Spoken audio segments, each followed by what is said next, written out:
Hello， 大家好，欢迎收看第214期的亚当球鞋，我是你们的亚当。今天我们一起来聊聊这一双 AJ15代。本期视频由您的点赞赞助播出。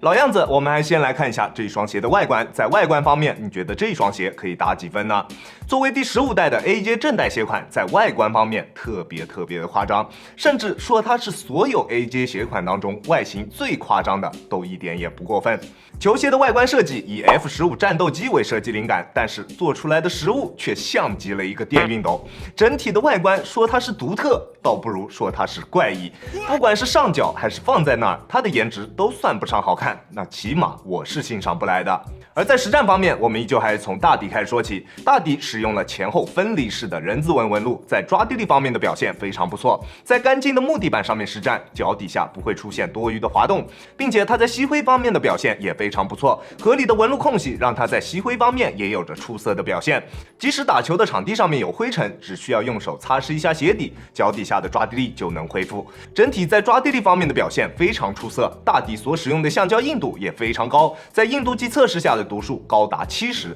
在耐磨方面的表现也非常拔群，即使用来打水泥地也完全没有问题。整体在大底方面的表现非常出色，这也是这一双鞋身上为数不多表现比较不错的一个地方。而在中底方面，我手上的这一版复刻是基本保持了原年配置的，依旧使用了前后分离式的 Zoom 气垫。虽然配置方面并没有什么问题，但是在整体的中底体验方面却非常的糟糕。中底的龙骨数据非常怪异，后跟比前掌高出了非常多，穿在脚上的感觉有一种好像穿着一双老皮鞋的感觉一样，跑动的感觉非常差，毫无滚动感可言，并且极硬的大底橡胶在后掌做出了明显的上扳，在运动的过程中几乎感觉不到后掌气垫的存在，只能感觉到后掌的硬，脚感出奇的差。不过它在前掌的反应性以及场地感表现确实还算不错，在突破的过程中脚底下的感觉非常直接，并没有任何的泄力感存在，但是这也无法弥补它在中底方面的糟糕表现。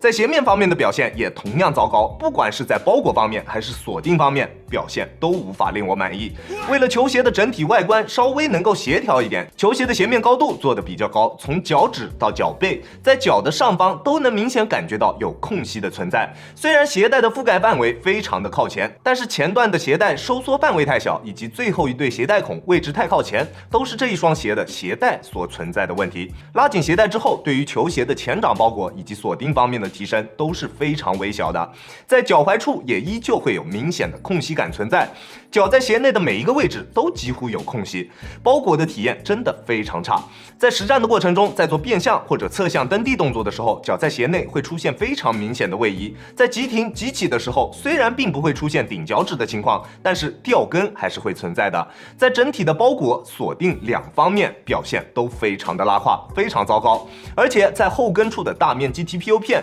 存在着非常明显的顶跟腱的情况，穿这一双鞋实战不需要多长时间，跟腱就会被顶得非常难受。在鞋面的舒适度方面也表现得非常差。不过在鞋面的支撑性方面表现的是没有什么问题的，皮质鞋面加上中底橡胶的上扳，让它拥有了比较不错的侧向支撑表现。不管做什么动作，鞋面都可以非常好的兜住你的双脚。但是在穿这一双鞋打球的时候，不管你做什么动作，你好像都没有做这一个动作的欲望。球鞋大底非常的宽大，并且在前后掌都做出了非常硬并且非常大的防侧扳脚，再加上球鞋整体比较糟糕的鞋脚一体性，球鞋的灵活性表现极其糟糕，即使是简单的一点变向都没有做的欲望。但是前后掌夸张的防侧翻脚让它拥有了现象级的稳定性表现，在做防侧翻测试的时候，脚基本上都没有办法翻过去，稳定性表现确实非常的强。在重量方面，单支 42.5 码的 AJ15 重量是411克，在鞋面技术还停留在皮质材料的年代，这个重量表现已经算是很不错的了。